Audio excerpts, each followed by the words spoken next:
des conférences de la Maison roumaine et je remercie beaucoup M. Radu Albu Romanescu qui a bien voulu venir nous présenter un sujet qui est tout à fait particulier et qui est parfaitement un sujet dont il est un spécialiste, parce que Radu Albu Romanescu, il est diplômé de l'université Babeș-Bolyai de Cluj, la faculté d'études européennes. Ensuite, bien entendu, avec une thèse qu'il a faite sur le libéralisme et le conservatisme en Roumanie, avec des études en France, dans le domaine de la problématique européenne. Et il aborde notamment pour nous aujourd'hui le rôle de Marc Bibesco en tant que diplomate culturel. C'est un sujet tout à fait original parce que tout le monde a entendu parler, a connu Marc Bibesco en tant qu'écrivain de langue française. Par contre, son rôle de diplomate culturel, et Radu Romanescu définira bien entendu cette notion d'une manière détaillée, cette dimension de la personnalité de Marc Bibesco est un peu moins connue et de toute façon beaucoup moins présentée. Encore une fois, merci beaucoup Radu d'être là. Je veux simplement dire que Radu est apparenté de loin à Marc Bibesco et en plus c'est quelqu'un qui représente une synthèse de plusieurs choses. Notamment, il est de Maramureș et du Vieux-Royaume par ses deux parents, donc une vraie synthèse de roumain. Deuxièmement, un de ses aïeuls, un arrière-grand-père, est français. Donc, quoi de mieux pour une conférence à la Maison roumaine sur cette personnalité d'exception qui est Marc Bibescu. Radu, merci. Tu as la parole. Merci beaucoup. Et, bonsoir, je crois, à tous. Permettez-moi donc de présenter aujourd'hui devant vous Marc Bibesco en tant que diplomate culturel. Vous connaissez sans doute Marc Bibesco à travers ses ouvrages. Peut-être il y a des gens qui ont rencontré Marc Bibesco de son vivant. Elle était morte en 1973, île Saint-Louis, le mois de novembre.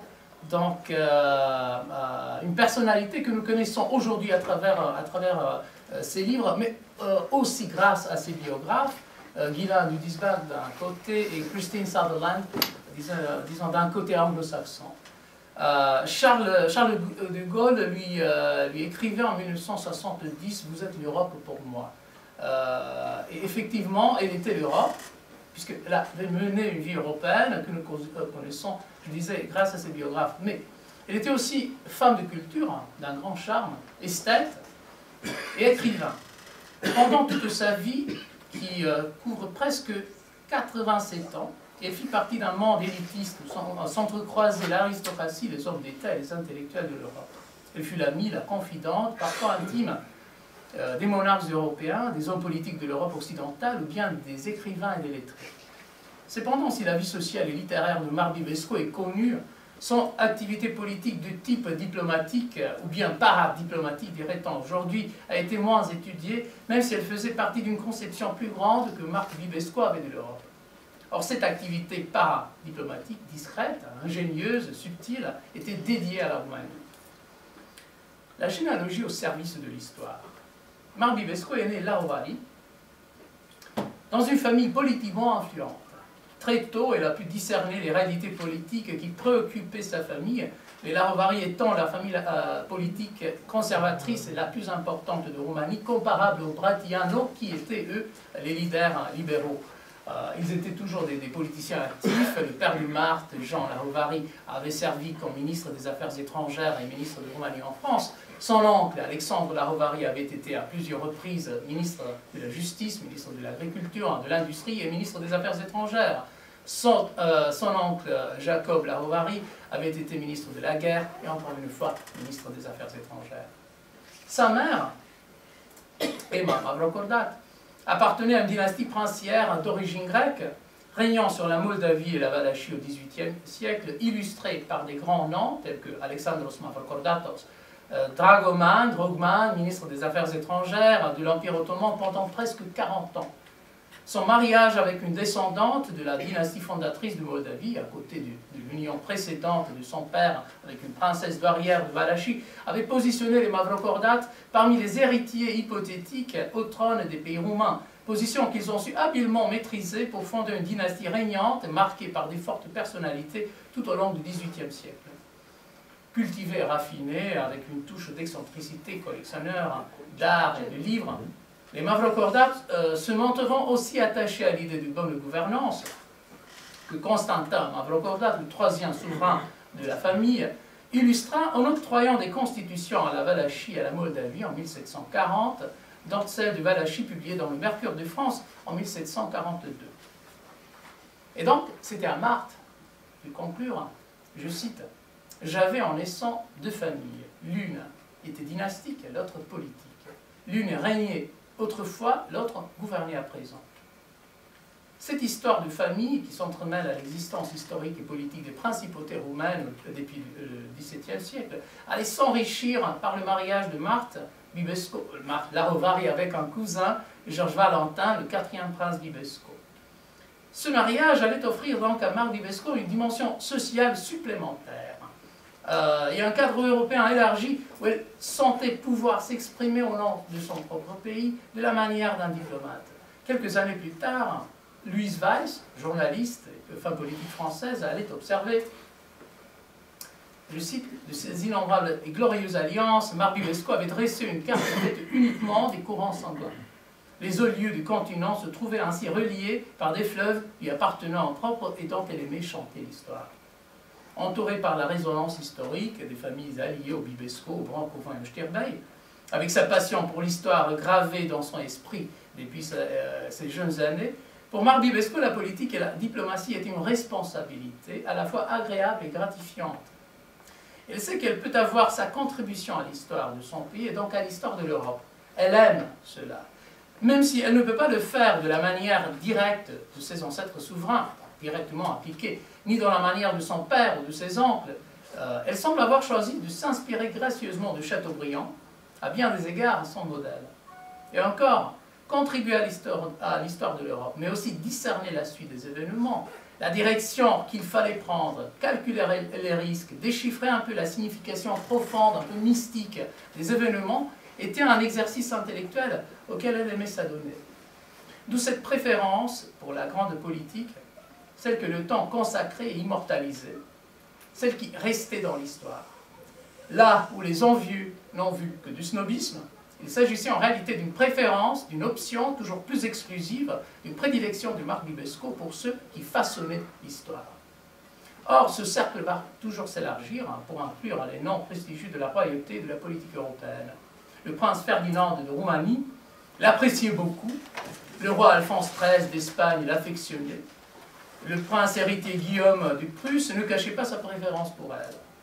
Dans le dernier cas, leurs échanges démontrent aujourd'hui l'intention du prince impérial allemand de faire usage des bons offices de Marthe pour présenter aux hommes politiques français un plan indépendant de paix franco-allemand en 1915-1916, là où la France allait récupérer l'Alsace et la Lorraine, et la Belgique serait partagée entre les deux.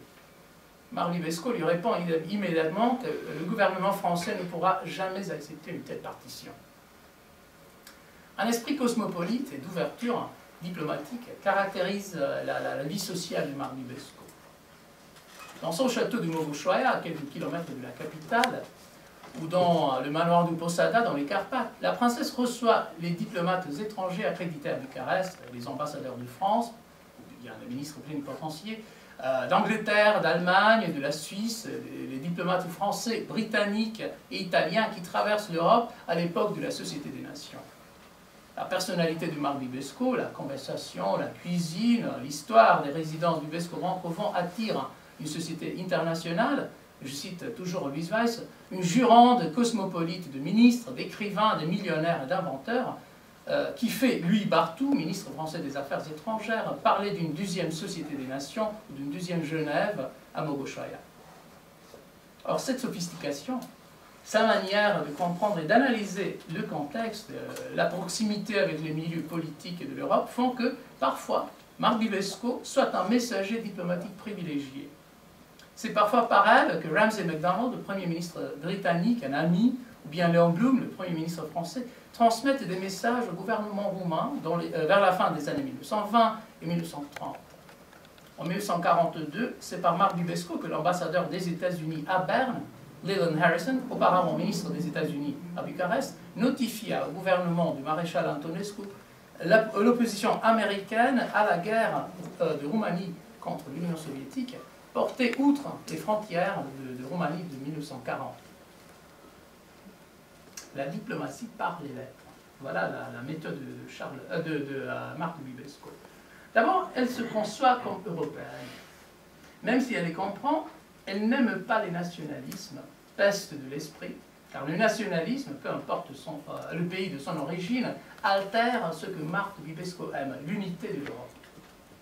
Généalogiquement roumaine, grecque, voire un peu française, Marc Bibesco s'attache à chacune de ces identités. Et en les maîtrisant, elle discerne une unité culturelle déjà existante de l'Europe. À ses yeux, cette unité est fondée d'abord sur le patrimoine antique, grec et romain, ainsi que sur l'héritage chrétien de l'Europe, catholique à l'ouest, centré sur Rome, orthodoxe à l'est, centré sur la deuxième Rome, qui est Constantinople. C'est une des raisons pour lesquelles elle commence à écrire dans les années 20 La Nymphe Europe, ouvrage paru en 1960. C'est un mélange d'histoire et de généalogie érigé sur les observations politiques, diplomatiques et sociales de Marthe, présentées sous la forme d'une autobiographie historique de sa famille à travers les siècles. Par famille, Marthe comprenait non pas seulement les Mavrocordat maternelles et les Larovari paternelles, mais aussi les Bibesco, les Brancovans, avec lesquels elle cousinait, partageait une ascendance commune, et leur parenté européenne. Car cette vaste extension familiale faisait elle seule l'unité de l'Europe. Les éloges ont suivi la parution du livre, et je cite celui de Charles de Gaulle, qui reste toujours le plus éloquent: quel raccourci et quelle perspective, quelle histoire et quel conte. Vous avez saisi l'Europe. Pourtant, à cette Europe généalogique qui fait l'unité du continent, s'ajoute une autre. L'unité politique, géopolitique, sociale, anthropologique, linguistique, héritée de Rome et de la civilisation grecque.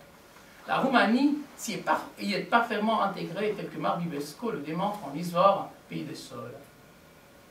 Marthe, auteur et narrateur, commence une quête de la riche identité de confiance roumaine, identité cumulative par laquelle on peut rejoindre les tréfonds européens profonds. Et comment? Elle explique la multiple singularité de la Roumanie, le seul pays latin et orthodoxe, le seul pays latin en Europe orientale, lointain de la Méditerranée, et qui, à cause de sa position géographique, appartient à la fois à l'Europe centrale et à celle du Sud-Est. Pays dont l'héritage culturel l'oblige à performer pendant que le contexte géopolitique lui est souvent très hostile. Pays qui donc hésite entre ouverture et réclusion.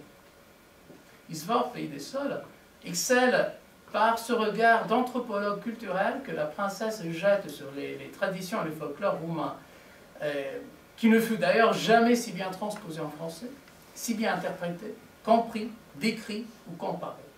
C'est un œuvre d'érudition qui cette fois s'arrête sur l'esprit du paysan roumain et son nom champêtre qui nous semble avoir quitté l'Antiquité classique de la pensée du Moyen-Âge. Les critiques l'observent d'ailleurs, et j'ai cité Jacques Sindral, qui était le pseudonyme d'Alfred Fabrelus. La princesse nous invite à reconnaître dans les contes Diane, Vénus et Proserpine qui se cachent sous des déguisements rustiques. Nous évoquons les succubes et les incubes du Moyen-Âge, quand la princesse nous parle des festins offerts aux morts. Nous remontons plus haut encore et nous pensons à ce que Fustel de Coulanges écrit du culte des mânes à Rome. C'est donc la citation tirée d'Alfred Fabrelus. La vision poétique de Marthe est l'élément de séduction d'une expression politique et diplomatique qui lui appartient. Ouais, on verra. Chaque fois qu'elle décrit la Roumanie, elle fait des comparaisons à des endroits plus familiers aux hommes politiques et aux diplomates européens, de sorte qu'elle recrée l'atmosphère du pays tout en lui soulignant la compatibilité avec l'Europe. Par exemple, elle appelle la Roumanie la Dacie heureuse, décalque de l'expression latine Dacia Felix. C'est une manière livresque d'évoquer le passé d'un territoire riche et florissant qui a connu le bonheur à l'époque romaine. Ailleurs, la référence, ou bien les références aux monuments d'Italie, de France, de Byzance, ou bien d'Allemagne et d'Espagne, reconstituent un paysage familier aux diplomates. Parfois, pour démontrer la parenté entre le roumain et les langues latines occidentales, Marc Bibesco recourt à des traductions illustratives des termes historiques, des toponymes ou bien des patronymes. Je viens de lire par exemple la traduction de Sâmbăta de Sus, où se trouve un monastère, le monastère Brancovan de Sâmbăta, donc qui est traduit par Samedi le Haut. Il faut toujours, d'une manière presque proustienne, qu'elle renvoie à des toponymes qui font parfois l'écho des toponymes de France. La Roumanie est donc un thème historique et littéraire, et par cela, son approche est identique aux démarches de la diplomatie culturelle. Ces livres font référence, plus ou moins directe, à la terre, à l'histoire et à la culture roumaine. Cela se voit dans l'évolution de sa pensée littéraire, qui commence par l'esthétisme des Huit Paradis en 1908, continue par la morale de la vie humaine, et puis se transforme, s'oriente vers l'histoire, sa dialectique, sa morale. C'est l'influence de Chateaubriand, très cher à Marthe, avec lequel elle partage la même idée fondamentale, l'histoire et la poésie de l'aventure humaine, de l'intrépidité, de l'énergie, mais aussi de la sagesse, du discernement, de la pensée, de la connaissance et de l'esprit. Terre et histoire, culture et mémoire, la Roumanie est un pays qui inspire Marthe Bibesco de la même manière que l'Italie, Stendhal, ou l'Espagne, Mérimée. Dans ses ouvrages, elle choisit les exemples à la fois les plus édifiants et les plus utiles à servir comme argument culturel d'une démarche diplomatique. Prenons les pages de Bukovine et de Transylvanie. Ouvrage où s'entremêlent l'histoire, la géographie et le même esthétisme qui fait que la prose de Marc Bibesco se transforme en peinture. Et si vous avez lu le livre de Marc Bibesco, vous avez découvert déjà le fait que les forteresses, les bourgs, les monastères, décrits avec une belle précision presque technique, font partie d'un patrimoine à la fois géographique et identitaire, récupéré après la Première Guerre mondiale.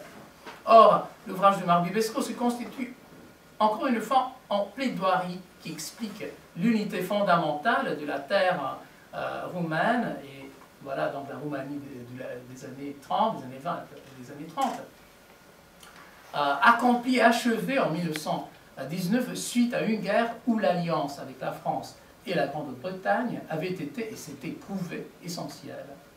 Ainsi, l'alliance avec l'Occident et les sacrifices des Roumains n'ont pas été en vain.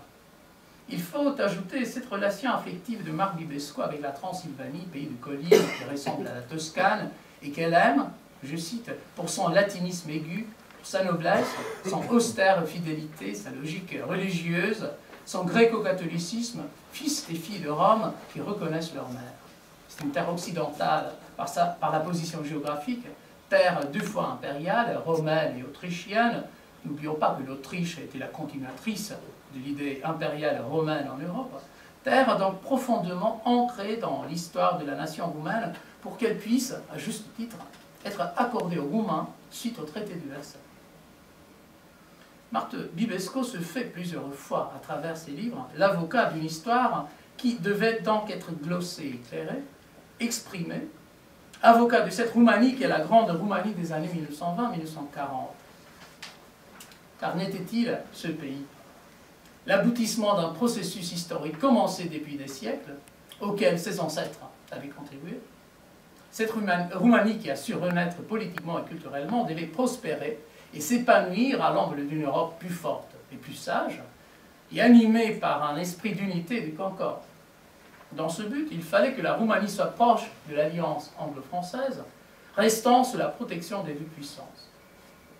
Encore, il fallait que la Roumanie soit un pays indispensable à l'Europe. Et par cela, la princesse souscrit au grand projet politique des Bibesco, conçu dans les années 1850-1860 par Georges Ier Bibesco, prince de Valachie, projet enrichi par son fils, Georges II Bibesco, qui était le beau-père de Marie. C'est ce que j'appelle la grande idée, la mégalidée, si vous voulez, en grec, partie d'une stratégie destinée à intégrer ce pays, si éloigné des centres de la haute politique, dans le concert européen, et faire en sorte que la Roumanie soit le partenaire le plus important des grandes puissances dans le sud-est. Que ce pays, défini par le Danube et les Carpates, soit le pylône, à l'est, de la civilisation européenne, à la fois contre un Orient mouvementé, et puis contre, nous savons bien, hier comme aujourd'hui, la Russie soviétique. Bon, pas soviétique aujourd'hui. De cette perspective, la Roumanie, et c'est discutable. De cette perspective, la Roumanie était la porteuse donc d'une mission historique, celle d'incarner l'Occident à l'Est. Malgré l'influence puissante de l'Orient, le pays appartenait par ses racines à l'Occident latin. Je cite, « Ma terre natale a du visage, expression d'une âme double, en elle se touchent deux contraires qui ne cesseront jamais de s'attirer. Pays de contraste, ou brûlante, ou glacée, elle est ce qu'on pourrait nommer un point de résonance, et la compare avec Byzance, Grenade, Ravenne, Venise et Raguse, autres points sensibles de l'Europe, où l'Orient et l'Occident se sont touchés. C'est un pays où l'Europe et l'Asie s'affrontèrent et qui, tout comme une aigle bicéphale, symbole byzantin et symbole de la monarchie de Constantin Brandkovan, il regarde à la fois l'Orient et l'Occident. Ayant choisi l'Occident, qui correspond à sa structure culturelle, la Roumanie devait se transformer en pôle de puissance politique, économique et d'initiative diplomatique. Le retard de la Roumanie par rapport à l'Europe avancée, d'ailleurs c'est la thèse principale de l'effort de rattrapage civilisationnel roumain au XIXe siècle, s'explique par sa situation géographique.